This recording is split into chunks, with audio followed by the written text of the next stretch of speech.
Hi there, Paul Kirtley here, and in this video I want to share with you the answer to a question that I'm asked a fair amount, and that's what's in your pockets.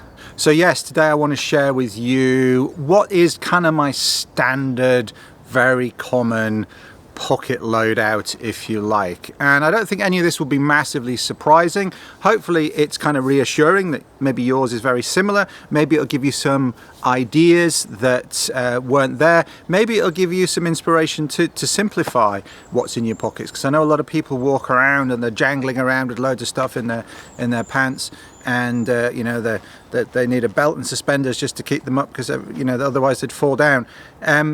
You've always got to strike a balance between practicality and movement and comfort, and particularly if you're actually active outdoors, if you're hiking, if you're even just working around in an area away from a base camp, if you're doing a wilderness canoe trip or what have you, you don't want loads and loads and loads of encumbering stuff in all and every single pocket. But there are some really useful things to have with you, and I'm not just talking about from a survival perspective, I'm just talking about day-to-day use, things to have on your person, to have to hand.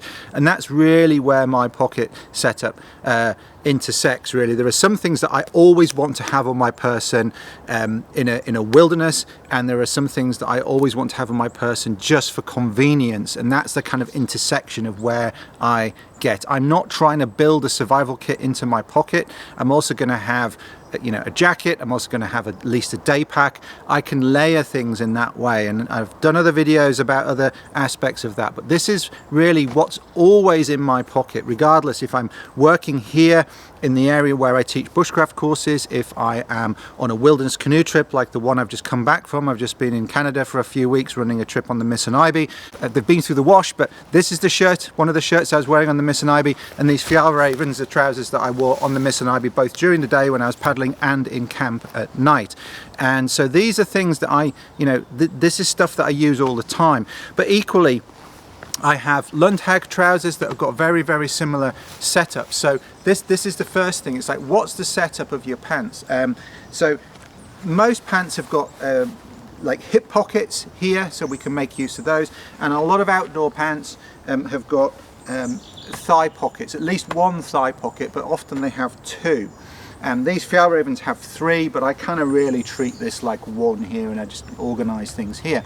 I've got some Norrona Recon Gore-Tex trousers which have exactly the same kind of setup. Two waist pockets here and then two thigh pockets there with flaps and zips on them.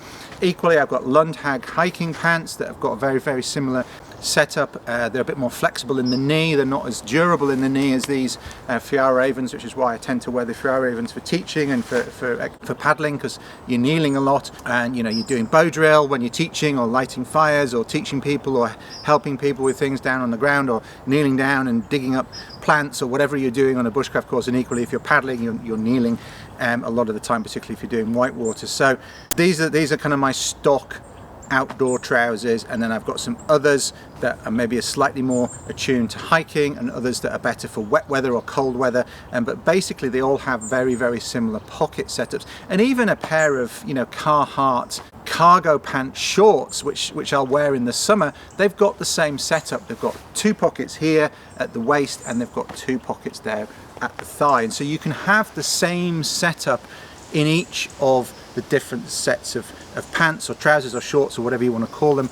I know if you're American, pants mean something different, and if you're British, pants mean underwear in the UK, but you all know what I'm talking about. We're talking about outdoor trousers, outdoor pants. That's what we're talking about. So that is basically where most of the stuff is going to go. I'm not at all considering what's going to be in a fleece or a jacket here, because I'm not always wearing that. So the very standard, most basic kit goes in my trouser pockets, because I might have a shirt on, I might have a merino top on, I might have a wool jumper, I might have a fleece, I might have a Gore-Tex jacket, different situations. And so there will be some variation there in terms of what I might have in pockets on jackets and fleeces and things. But what stays the same, regardless if I'm in Ontario on our Northwoods winter trip that we do there, Gore-Tex Norrona trousers, or even Filson or Big Bill wool pants, same situation. Two pockets here, 2 pockets there, so you can have the same setup on a canoe trip, same setup on a hike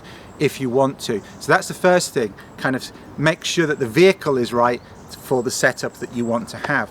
And I like consistency across different things there, and then that means I can be consistent with the kit. Now I'm right-handed, which means belt knife and saw go on the right here, so they're pretty much always there. Maybe not if I'm hiking with a backpack on and I need the hip belt on here, that's a different video, but basically let's start with belt. Okay, belt, generally, and certainly if I'm on a wilderness canoe trip, I've got a wilderness knife that's strong, that I can baton with. We can talk about axes. You know, a lot of people, when I talk about knives and batoning and this, that and the other, they're like, oh yeah, you should do this with an axe and this and that and the other. I'm like, yeah, I know, I wrote a book on axes.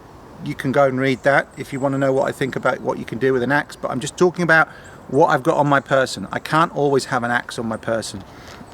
So in a wilderness situation, I want a really strong full tang knife on my belt. I've got a saw there, and then always, regardless of whether or not I've got belt knife and saw, I've got some sort of pocket knife. Typically my everyday carry would be a small Swiss Army knife with a non-locking blade, and that's what I've got here. A few extra bits and pieces on that, but that's attached on a lanyard that goes in that pocket, and I don't tend to have much else in there. This one, I've got a lanyard, and on there I've got a ferro rod, I've got a striker, I've got a whistle, and I've got some sort of lamp illumination. So you know, and that's all attached in a particular way. I've made another video about that. I'll link to that. You can go and watch that after this one to see exactly how that's set up. But I've got all of those things there for fire lighting, for attracting attention to myself, but being able to see, even if my head torches, the battery's gone out and I need to change the battery in the darkness, I've got a second backup little light there as well, at least as a minimum. Okay, and that all goes in that pocket, and those are my main kind of hip area bits and pieces, and it's all attached to me very strongly. I've got a good strong leather belt here. Now pockets, what I've always got in this thigh pocket is some sort of cuts kit. Don't worry about the little zipped pouch, it's an amenity kit from a flight. That's what that is, doesn't matter. But in here is an A-lock sack or a lock sack, change the name, and in there I've got a small cuts kit, or an ouch pouch if you like. There's band-aids or elastoplasts, some steri strips, some analgesic, a bit of tape, some swabs, some bits and pieces that I can deal with small cuts and grazes and that sort of thing. Yes, I will have a full first aid kit of some description in my day pack or in my expedition pack, but this is on my person just for dealing with those everyday little bits and pieces, and it's waterproof. I might be wading up to my waist in water on a canoe trip. That needs to be waterproof.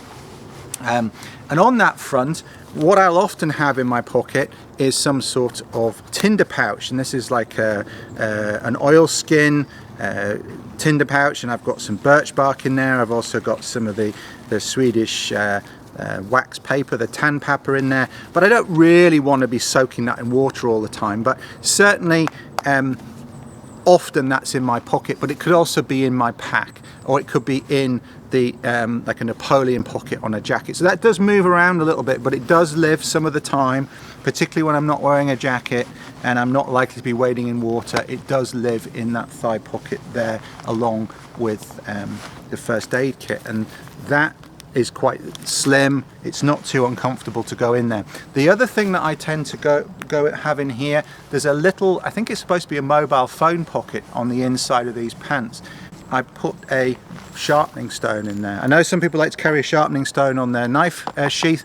I don't have that facility with this, but my typical place for that is to go into the pocket on that side. And with these Fjallravens, no connection to any of these companies. I am not sponsored by anyone, and I don't want to be sponsored by anyone. I'm probably leaving money on the table there. I'm certainly leaving free kit on the table, but I don't care, because I want to be able to talk freely about what I like and I don't like, and I want to use the kit I want to use, not the kit that manufacturers want me to use. So whenever I'm talking about equipment, it's stuff I've chosen to use myself, and if I ever do use freebies, I'll tell you. Okay, so this Fjallraven DC4, yeah, and yes, we can talk about double stuff and CC4s and spider cone, yeah, I don't care, small sharpening stone, whatever you like. I like that one, that goes in my pocket there, so I've always got a sharpening stone on me as well. So that's that side. Now this side, we talked about this pocket already, that's a ferro rod, etc. Down here, this could be one or it could be two pockets. There's nothing in that back pocket there, because I find when I get stuff in the outside pocket, it kind of pushes it into my leg. But what I typically have, I like to have on my person, I like to have a length of paracord, all sorts of uses around camp. Yes, I will have maybe other cord with me in a pack or what have you, but just a bit of paracord in my pocket. There's always something that needs doing. There's something that needs extending, something that needs hanging up, something that needs suspending, a prusik on a group tarp. There's something that you need a bit of paracord for typically. And of course, yes, in survival situations, you know, for someone skilled in bow drill, you could be making bow drills and whatnot, but seriously, for most people, if you're thinking that you're ever going to end up in a survival situation, you should have a ferro rod, you should have matches, you should have a lighter on you. Don't be planning to use bow drill unless you're very, very well practiced with it. So that's not the primary reason that's there. It's just there for utility. It could be for fixing something. It could be it's not really a survival kit, it's just a utility piece of kit. And I like to have a bit in my pocket for that reason. It's the same reason I don't use survival bracelets, you know, paracord bracelets, because people never want to use them for those day-to-day items. You know, they've spent time knotting it all together, or they've even bought it, or someone's bought it for them, or someone's made it for them, and they've got a little compass on there, and it's very nice. And but nobody ever wants to use them for taking a bit off and making a prusik on a group tarp, so the group tarp's not sliding along or what have you. That's what that's for. It's just a piece of paracord in my pocket for day-to-day utility. And yes, I'll have a bit more you know, in my kit. I'll have a piece with my personal tarp to go underneath, it's a hanging line, for example. I'll have some more in my repair kit on an expedition, for example. But I have a bit in my pocket for those day-to-day uses. And what I also like to have is at least one other means of lighting a fire. So I've got a ferro rod on me, I've got a lighter, I've got it in this Exotac sleeve. I really like these. It stops dirt getting in, it stops moisture getting in. I have that, and I can attach that to myself as well. On another trip, I might have this attached to a buttonhole in a jacket pocket, for example, but if I'm just wearing my pants, it'll go in there with a paracord. In cold conditions, I might have a match case rather than a lighter, because obviously lighters don't work so well in the cold, but I have at least two means, often three. Again, I don't want to be super encumbered. I will have a third method for sure. I'm pointing over there because my day pack's over there. I have another method in my day pack, but I have at least two on my person. And then of course, you know, it's strictly I've got three, because I could be taking my paracord and making a bow drill set as well with my knife, but we're not going to include that. I'm talking about three different methods: ferro rod, matches, lighter. But in my pockets, I've got at least matches or a lighter and my ferro rod. Okay, so I've always got a couple of different methods. Some are more suited to some things than others, right? Ferro rods are great for lighting a lot of things. You can light birch bark, you can light lots of different tinder, you know, tinder fungi, etc. But there's some things won't light directly even from a ferro rod, and you need a small flame from a match or a lighter, for example. So having both is really useful. And that's it. That's what I keep in my pockets. I don't really keep anything else in my trouser pockets. I don't put loads and loads of stuff in. My pants aren't falling down. I can move, I can lift my leg up, you know, without things becoming too awkward with massive bulging pockets. I'm not at risk of losing things out of the pockets. And the other thing just to mention is, you know, because I see a lot of people walking around with pocket flaps undone, make sure they're fastened up. Just get in the habit of making sure everything's fastened. Make sure you're in the habit of checking everything is where it should be. And that's my basic pocket loadout. That's probably a bit too waffly for some people, but tough. Go watch somebody else that's more concise. But that's what I do. I've explained some of the reasons behind why I have those things in my pockets. And yes, if I've got jackets and things on, I might have other things there as well. I might have a compass, I might have a map, etc. But basic pocket loadout, and that's always in my lower half, because I've always got something on me, whether it's shorts, Gore-Tex pants, wool pants, poly cotton pants, whatever, I've always got something on me that's got that pocket arrangement, so I can keep the same system. And these are things that I always need, whether I'm in, you know, arid conditions, whether I'm in winter conditions in the far north, whether I'm in temperate conditions in the summer. These are things that I always want to have on my person. Okay, so hopefully that's helpful to you. Let me know in the comments below what you think. Check out the other video about setting up this. I'll link to that at the end, and also some of the items here I'll link below in case you want to know what they are. They tend to be Amazon affiliate links, and yes, I'll earn a few pennies if you click on those and buy something, and that helps support the channel as well. But as I say, I'm not sponsored by any of these people. The kit that I use is kit that I like to use. I've tried a lot of other things that I don't like to use, and I like to share with you what I found lasts and what's reliable and what suits me. And you're different, you might be different, you might like other things. If you do, let us know in the comments. It's nice to read other people's perspectives in the discussion below, both for me and for other listeners and viewers. And keep it nice, keep it friendly. We're all here to learn, and I look forward to reading your views and your comments, and I'll do my best to reply to some as well. If you like this video, click the like.